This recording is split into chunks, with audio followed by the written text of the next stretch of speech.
Hi, guys. Welcome to another episode of the Personal PR Show. And today we're here with Véronique from Montreal. Bonjour, Véronique. Bonjour, comment ça va? Thank you. How about you? That's so cool. The French Canadian accent. I love it. Yes, there's a big difference between my French and French from France. Even when we go there, we make fun of each other about our accents. Yes. So I'm doing super great. It's cold here. It's snowy. There's a lot of snow. Yes. And so it's nice. It feels like Christmas time already and winter already. It's so nice. Yes, exactly, because Christmas is coming up. I mean, in a month already. What day is it today? It's the 18th. Yeah. Yes, it's in a month. It's crazy. I'm on in a few days. Yeah. Get ready for the presents and so on. Anyway, so yes, exactly. So, Véronique, you are from Montreal, and this is amazing. We love Canadians. We have so many Canadians in our group. We have had so many guests that are Canadian, and also we have so many group members that are Canadian. So we love you all. We love every single one of you. You're the best. So, but are you really from Montreal? Did you grow up, I don't know, were you born there? Did you grow up there? Or did you come from another part of Canada? I don't know, because Canada is so big. Yeah, no, I'm really there's Montreal. Montreal is an island. So there's the South Shore and the North Shore. And I'm just from the South Shore, like on the other side of the bridge. But I went to school in Montreal. I did all my university, all my cégep, we call it. It's like after high school. So yeah, and I lived in Montreal for a few years. And then we came back to our city where we come from. That is really close to Montreal. So it's a perfect world because we don't have like the big city lifestyle always, but we have it like next door. And now there's a boat that we can take that brings us by boat to the downtown Montreal. So we don't even have to take our car, and we are directly in the old city in Montreal. So that's really nice. So, but I'm really like close to Montreal. Yeah. Oh my God, this is amazing. Yes, Montreal is such a nice city, and the people, of course, are amazing, as we know, the Canadians. Plus, it's very international as well, I've heard, right? Definitely, yes. It's pretty known. Like we have a lot of big events here in Montreal that people come from all around the world, like the Jazz Festival, of course, the F1, the Formula 1. Yeah, the car race. Gilles Villeneuve was from here, Yes. Anyway, so yeah, I think it's rare that I say, yeah, I'm from Montreal, and that people are like, oh, I don't know that city. Where is it? Usually people know about Montreal. Absolutely, exactly. But is it, before we, okay, I promise this is going to be the last question about Montreal. And we can get into business and talk about what we actually stated in the title of this conversation. But my question is, so is Montreal actually bilingual, or is it mainly French, or only French, maybe even speaking? No, that Montreal is definitely more bilingual. Depends where in Montreal you are. Like more you are close to like really the downtown, more business downtown, it's really more bilingual. If you go there and there's another part, it's more all French. But if you go outside of Montreal, it's all French. Like in my town where I live, I never speak English. It's all French. And that's we learn English at school, but we don't get to speak English a lot, except if we have to with our job, or like I did the choice of doing my business in English, and it's a really recent choice. Everything was in French, and for a few months now, like 1 month or two, I've switched to English because I want to speak with everyone around the world, and I don't want to have any limits, including language. But like a part of that, I would never speak English. That's kind of crazy. It's really French here. Yes. That's nice. Wow. And yes, although, I mean, even with just the French language, we'll be able to reach so many people in the world, because there are so many people that speak French all over the world. But still, of course, English is even more international. And then you can reach like really completely like the whole world, all continents, all countries. Yes. So that would be a wise choice, definitely. Yeah. And I heard, by the way, because you mentioned business, I heard, by the way, that this is your third business already. The one Yes, I know. I come from an entrepreneur family. Both of my parents are entrepreneurs. And, you know, I chose a path that was more like safe. And I went to university. I've studied 5 years to be a psychosocial counselor. And after that, I had that job at the government with really nice conditions and everything. And it was fun. I liked it. I was working with family in crisis. So it was really, I never knew what was waiting for me. Like, you know, I never knew when I would have a call. And so I always liked that and not routine. But I felt really fast. And after only being there after 2 or 3 years, my boss, she asked me, like, would you like to be a superior, like do the study, and you also could be the leader of the teams and everything. And I was saying how their lifestyle was, and I was not interested. And I was thinking, like, you know, there's something missing. So, and I always had that creative side in me. But now with hindsight, I can see more and understand more clearly. But at that time, I was thinking that I would not be able to live from that. I would need to find a way to make creativity fits in the mold so that I can like thrive and have a thriving business. And once I do that, then I can get to be more creative. But now I realize it's the opposite. But at that time, I was like, okay, I always liked fashion. I always liked clothes. I now have kids, and I would like to start a business in online fashion clothing for kids. So I was creating my own clothes, my own designs. I hired a sewery, you know, is that the word? Like and so they were doing this all in Quebec, and I even went in France, you know, to start to open some retailers in France. And I had retailers all over Canada, actually, in Whistler, and, you know, but then I came to realize that being in such the, we call it gestion des opérations, you know, operation. Yeah, management. Management, yeah. I was dealing everything, and it was killing my creativity, and I was not happy. I was not fulfilled. But I learned so much, you know, so much. And at one point I was like, okay, I'm really not happy anymore, and I have to own my truth about this and do something about it. And I decided to sell that business. So yes, I sold it to, actually, she was my selling woman, representing my brand to retailers in Quebec. So yeah, so she was interested. It was a nice fit, perfect. So that was my first business. And It's about you. I thought it was a consulting business or a coaching business, but I did after fashion. Wow. The second one was already a consulting business.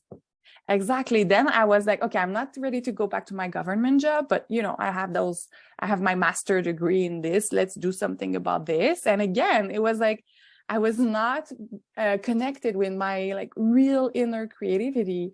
And I was not like, okay, what would make me feel like really good? I was like, okay, what would make sense? What would be logical and also make me feel good, you know? And so I started my online consulting. I did my niche with teenager parents, teen parenting, because that's a clientele I really love to work with, and I did a lot. And it's something that there's not a lot of help for also. It's really more limiting. We see a lot of service offered for 0 to 5 years old. Right. But teenager, not that much.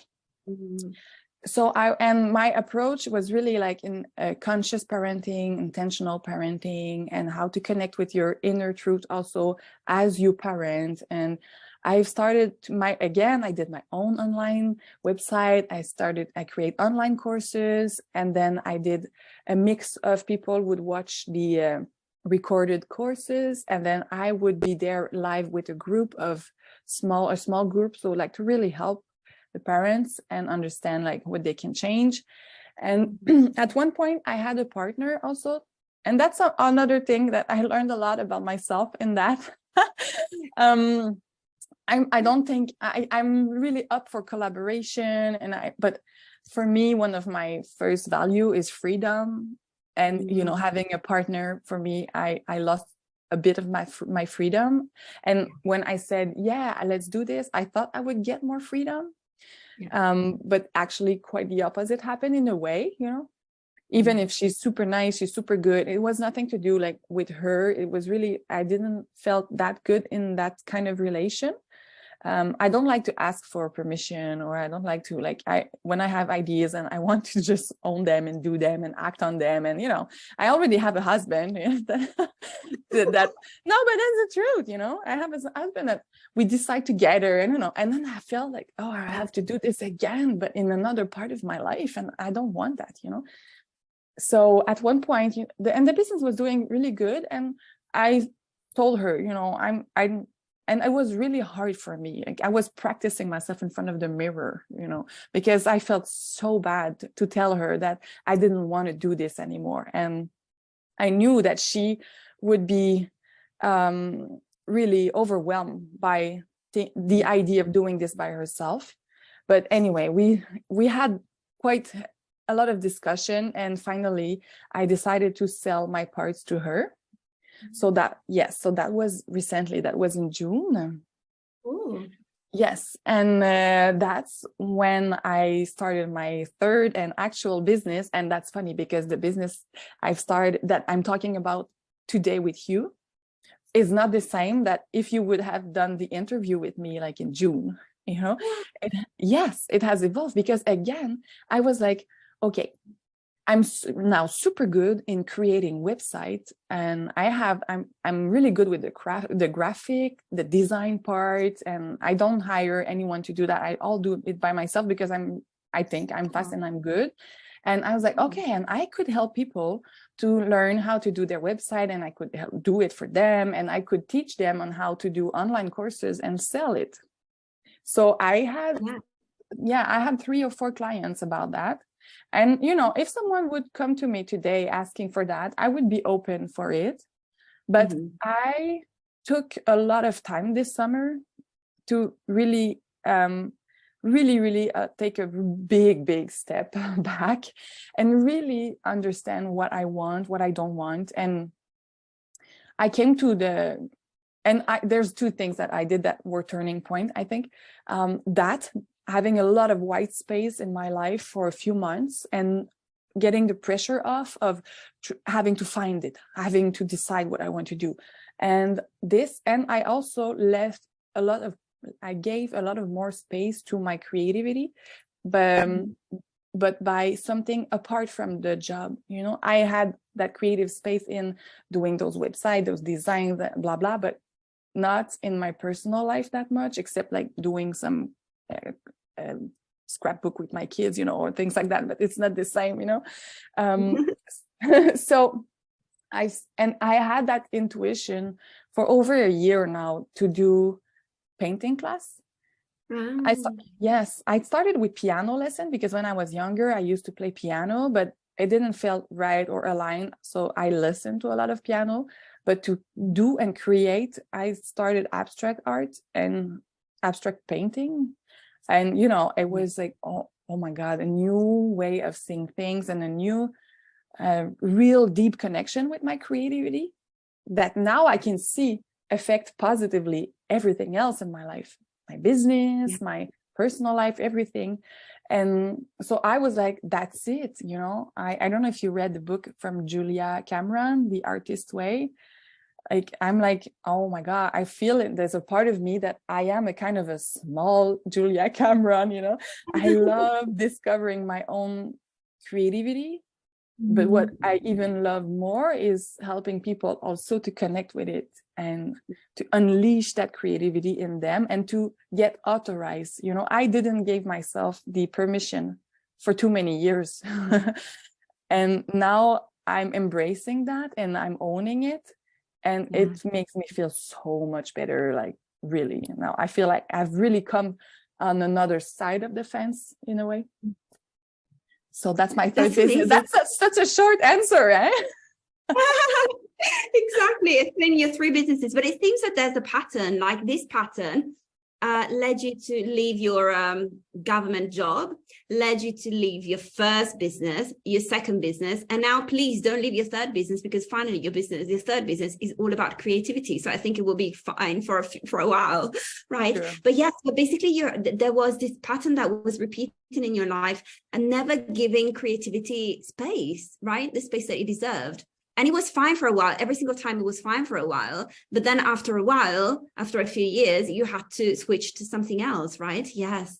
So creativity, from what you've said, I understand that creativity requires freedom, right? Yeah, freedom, it requires a space to be creative without any outcomes, without any pressure on it. Like to just, it's like in a way we're connecting with our inner child in a way when we are in really that zone, that creativity, and it's doing things just for the pleasure of doing them. And it's crazy how much more productive we get after that. Let's say, you know, like a day in my life, like now, okay, often I always journal every morning, almost every morning. That's something I do for over 6 years now. So even with kids, it's totally possible to include journaling. And that's the real way for me to really go on the other side, like of the ego, of the patterns of like busy life, you know, it's just the only way to talk with yourself. So that's something I've done and then after that, I work a little bit. Let's say, I don't know, I have like this task I want to do, but then I will do a little bit and then I will do a bit of painting, like 20 minutes, because we have to wait always that it dries. And then I'm like, okay, I go back and then I'm like, okay, next, before I go painting again, I will do this. And then I'm like super productive and I have great ideas and it doesn't feel like heavy. Everything feels light. And there's a lot of different ways. That's the way I do it now. But that's a nice thing about creativity is that I feel I am not stuck in one way. Now it's painting. Maybe later it's going to be writing a book, writing poems. I don't know. And it's okay to not know. That's how it should be, actually. Yes, absolutely. Oh my God. Yeah. You let your creativity surprise you. Yes. Let's see what you come up with. Yeah. And then maybe you become, so now you're a painter and then a musician. And then, I don't know, you will do sculptures. And then, I don't know, you will be a poet. So many different facets in one. This is amazing. And so you said that leaving space to your creativity had positive consequences on your business life, on your productivity, on your personal life as well. So were there any positive consequences on your personal brand as well? Yeah, definitely. Yes. And for the first, yes, definitely. For the first time, I really feel more authentic. Ooh. Yes. Because I feel that connecting with that creativity is in a way connecting also with my real person, with who I am, and no one can judge that. And if they do, I mean, what can I do? You know, it's just me. It's just how I am now. This is how I feel. And it's not as strategic as before. When I was before maybe showing up on my social media, and it was much more planned and more, it wasn't coming from my soul in a way. Yeah. But now for me, having my personal brand more out, and it's quite new, you know, I've never really had that much of a personal brand. And a part of me was judging that. And I think it was not judgment. It was a bit of envy of not being able to do it and owning my truth and showing up and not care about what people say or do. And now that's something totally different. I never thought I would be as much comfortable as this in developing my personal brand. Oh, wow. This is amazing. Yes. So, by the way, where can we follow you? Where can we follow your personal brand? You have an Instagram account, right? So then we can see how your personal brand came to its fullest expression and authenticity. Yeah. Instagram, I think, is the best. It's Véronique.Carignan. So we can write it down, but include it afterwards. Yes. Yes. Okay. I also have a TikTok, but you know, my TikTok, it was from really, really previous business when And so there's a lot of things that are not really purposeful today, but yeah, I've started to do again a little bit more, but I don't know. I maybe I could have some advice around that, but I feel for me right now, it's too much to do Instagram and TikTok at the same time by being alone. If I had a team or one person working with me, maybe we could do like repurposed content more easily. But now I find it a bit hard because I also have a podcast. I started a podcast. Yes. What was the effect of, giving space to your creativity on your podcast? Was there a shift in your podcast as well? Yes, definitely, because I started the podcast before doing the painting lesson. And again, the podcast, it's been over 2 years. I have this in mind, but I never act on it, and I was not ready, or probably because I was not really aligned with my authenticity. So it definitely helps. And I think I haven't spoke that much about creativity so far. There's only 3 episodes so far, but I think there will be more and more, because this is really what I'm living right now, and we'll see how it goes. But it's actually easier than we think to start a podcast. I find I'm surprised. And I don't do editing, it's like I speak, and if I stumble on a word, well, that's it, and it stays in the real show. You're right. Otherwise, the post-production is really too much. Yes. So you just exactly. record, and then you upload it. Yes, that's amazing. And so I had a question regarding your podcast, but now I can't remember. No, but you were talking about creativity, and creativity has a lot to do with discovering your purpose, your life and your career purpose as well. And by the way, this is not something that you just discovered for yourself. This is something that you help people with now, right? Yes, definitely. Yes. I have one client right now. She is accountant. And yes, and it's like similar path, she took that because her father was accountant, and she's like, yeah, but she's so creative, and she's like, she feels so étouffée. How does he say, like smothered? Yeah, exactly. Yeah, her flame, she needs oxygen, and for that she needs to have space for more creativity. It doesn't mean that she will do this in her job, maybe she will go back to be an accountant, but because she knows that, and because she gives more space for that in her personal life, that makes her feeling more good about her job also. So it's not about like, okay, connect with your creativity and become the next Picasso.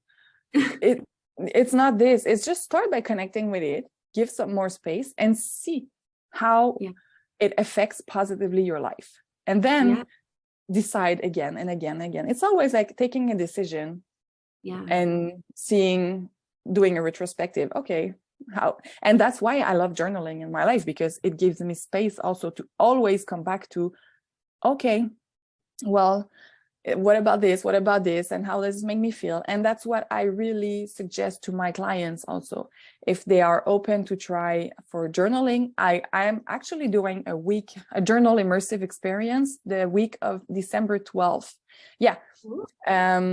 So I was working because I really wanted to finish the page to share it with you guys. So if ever I finished this yesterday, I was like, oh my God, I want to finish it before I see Jessica. Is it ready? Oh yes, it is ready. It is in my link tree. So, but I can give you the link, but it's in my link tree. Yes, definitely. Okay, cool. I'll check your link tree, and then I put all of the links in here. Of course, we need your Instagram, we need your TikTok. Is TikTok in your link tree as well? Yes, it is. Yes, we'll put it there as well. And then the challenge, is it like a challenge, or you said immersive experience, right? Yes. Yeah. First, because I'm doing a free masterclass next Tuesday, and then I really want to put a lot of time with people, because journaling is not that easy to start when you're not too sure how.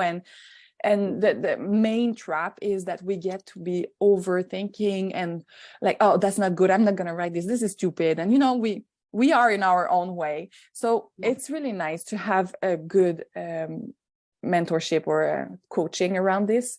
So I decided to do a 1 week. So every day I will be there to explain how it works. I will share my own journaling. I will give journal prompts for people who needs this to get started. And I will also do Q&A. So it's like a challenge of 5 days. It's $97.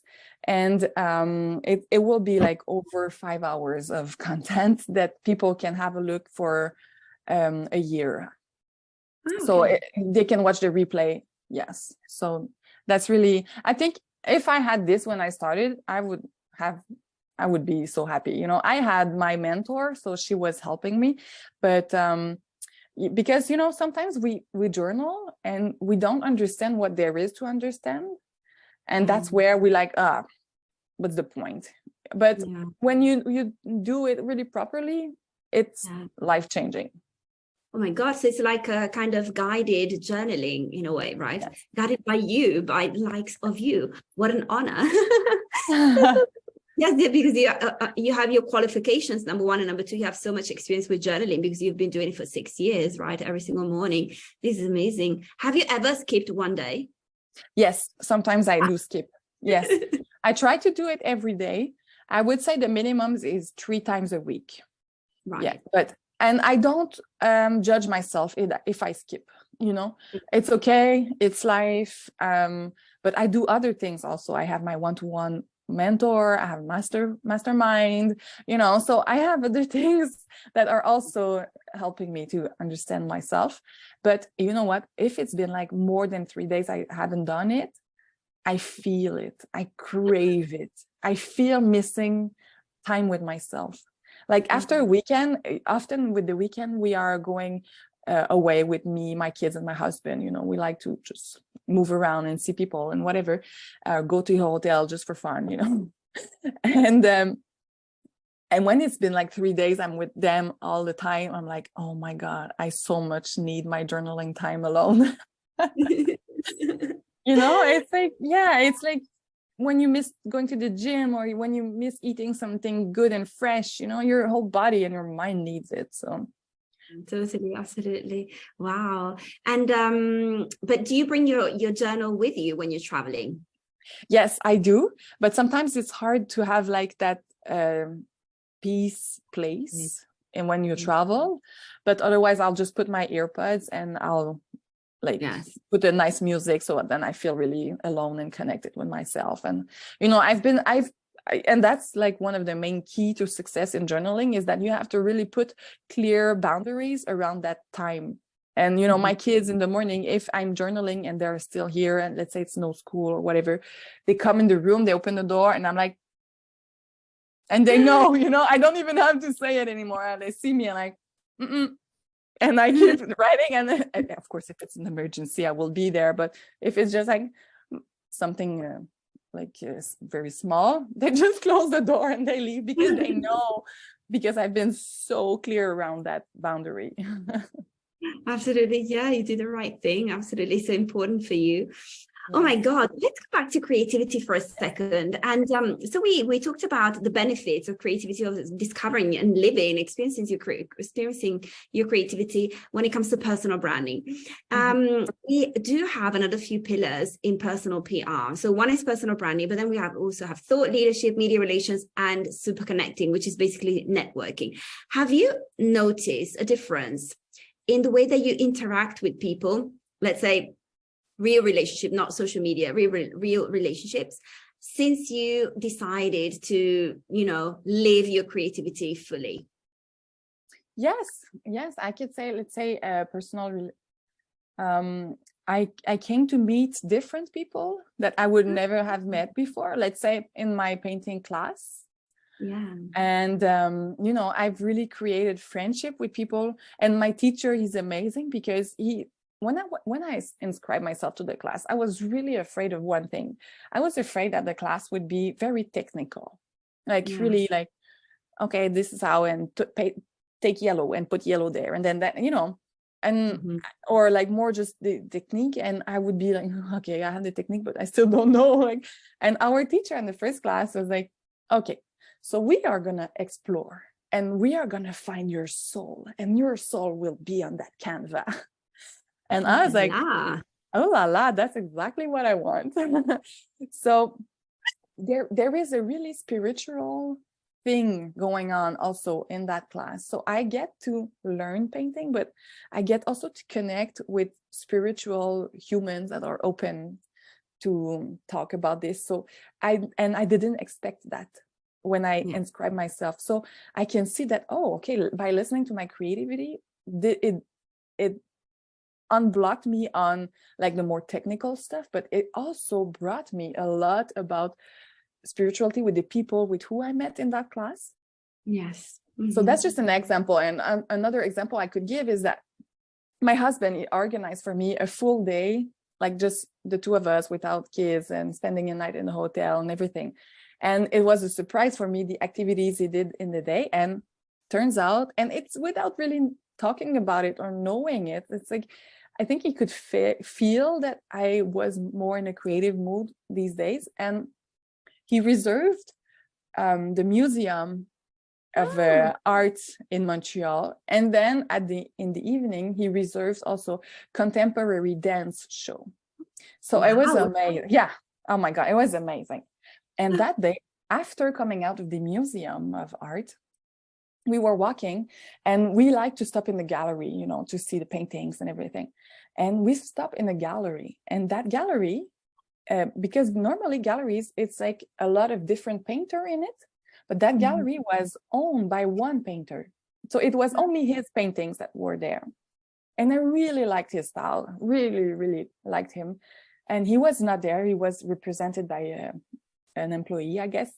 And I started to talk with her and blah, blah. And he's Dutch, you know, and he lives in Montreal, and my mom is Dutch. And, you know, there were so many connections. And I asked her, you know, do you think he would accept to meet me so I can see him in his studio? And he said yes. And I did a painting of a reinterpretation of one of his painting, and I sent it to him, and he's like, oh my God, I'm so happy. I can't wait to meet you. So next week I'm going to meet him, and I'm bringing my mom so she can speak Dutch with him and they can relate on that. And, you know, and so that's the kind of personal relation. I don't know. I don't have expectations, but I don't know, maybe he will become a mentor for me. Maybe, I don't know, but that's something that would never have happened before, you know? Exactly. Wow. So when you unleash your creativity and give expression to it, then you will start attracting and being interested also in different kinds of people. Yes, sure. Yeah. And it's like I'm more in the manifesting mood. Like it's much more easier for me to be more like, manifesting. Yeah. So that's another difference. What were the other pillars again? So cool. Yeah, I was going to ask you about, okay, so you have thought leadership and media relations. Media relations we can put on the side if you want, but thought leadership. So thought leadership is having like these breakthrough ideas, these ideas that are innovative and even maybe industry disrupting and so on. So I think it does have a lot to do, innovation does have a lot to do with creativity. Have you noticed anything in terms of innovation since you decided to unleash your creativity? I don't know, because for me, innovation comes with a heavy, you know, like innovation for me is like, oh my God, like, do I need to have invented a medication that, you know, will cure cancer, you know? But that's a really good question. I would like to reflect more on that, but spontaneously, I can say, I do have a lot of more ideas, that's for sure. And innovative, I don't know if it's innovative, but, you know, for me, let's say journaling, it's related to creativity. And there's not that many people talking about this. And you will hear me more talk about this. White space also. I just did a free guide around white space. You know, white space in design, and it's really known. It's like when you read a text, it's a lot of white. It's not all the text really when you watch when you see an image, also white space is gonna make another perspective on the whole image. So, but we don't talk a lot about it in your life. And for me, white space in my life is essentials. And I see that when my clients are implementing this, it makes a big difference also. So maybe that's something innovative. And what I mean by this is like, you know, you look at your calendar and on Tuesday from 9 to 12, you have nothing planned. And you will come on Tuesday morning. That's a white space. You will come on Tuesday morning and you will ask yourself, what do I feel like doing right now? Right. And you will do that. And let's say you feel like, yeah, you know what? I feel like doing, I don't know, like painting or whatever, you know, and you do this. And while you do it, it's crazy. You will have so many ideas. That's usually in Google, you know, the big Google business. Yes. They do that. They oblige people to come. I think they do every once 2 weeks or something like that. They do a full day. Everyone is obligated to come to the office and no one has the right to work. They only have to do other things. Ooh. And that's where the major ideas, that the more lucrative ideas are coming from. That's so cool. Wow. Yes, And okay, so a whole day of white space, it seems. Yeah, for them, but for you, for us, yeah, for if you want a whole day, you can, but you know, you can if you have time and space for that, why not? Exactly. Oh my God, or we should go and work for Google so we have a whole day, a month, or is that a week or a month?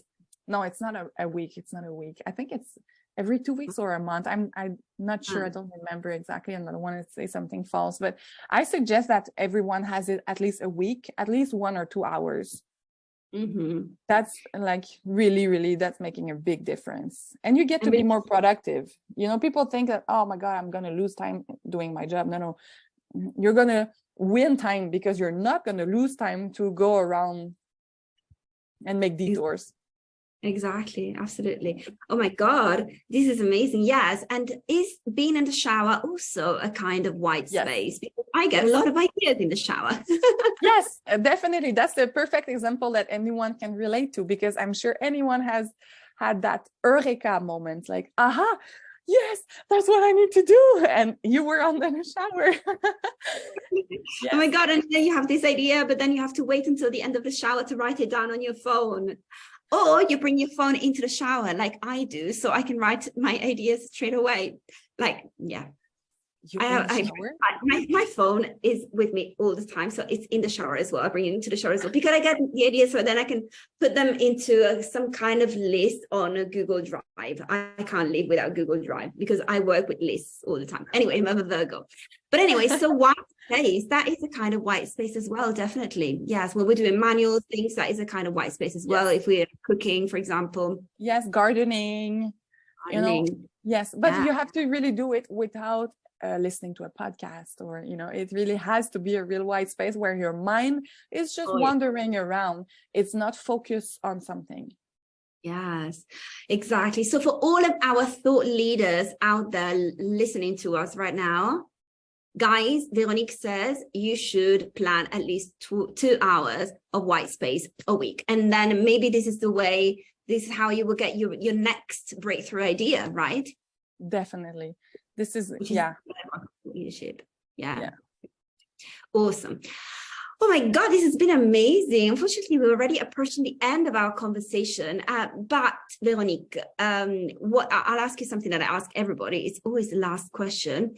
And it's, is there anything that I haven't asked you, but I should have asked you? My God, that's a good question. No, but can I ask you a question? Oh yeah, of course. Let's see. Yeah, because you know, it's a nice experience for me to be interviewed. But I also like a lot to get to know other people. And so I would like to know if you're comfortable with sharing with us, what is your relation with creativity? Oh my God. Okay. So the premise is I hate everything that is manual. Okay.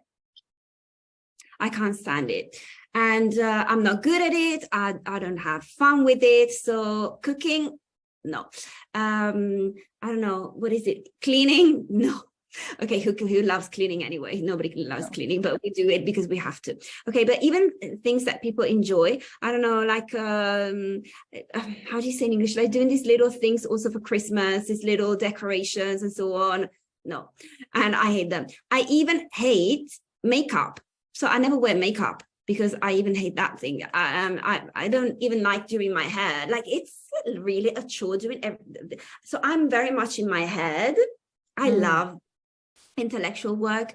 So and I think, but I am creative as well. I do see myself as a creative person, but more intellectually and socially, I would say.